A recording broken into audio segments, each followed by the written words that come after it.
لا أقسم بهذا البلد وأنت حل بهذا البلد ووالد وما ولد لقد خلقنا الإنسان في كبد أيحسب أن لن يقدر عليه أحد يقول أهلكت مالا لبدا أيحسب أن لم يره أحد ألم نجعل له عينين ولسانا وشفتين وهديناه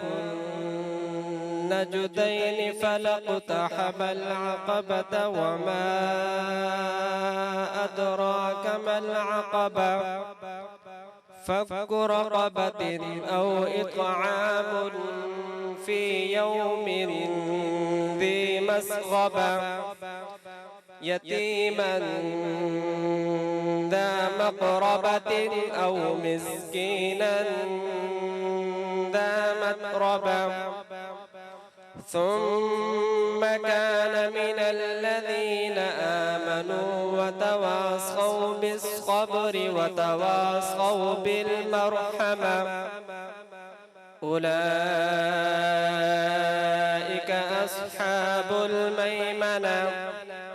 والذين كفروا بآياتنا هم أصحاب المشأمة عليهم نار مؤصدة صدق الله العظيم.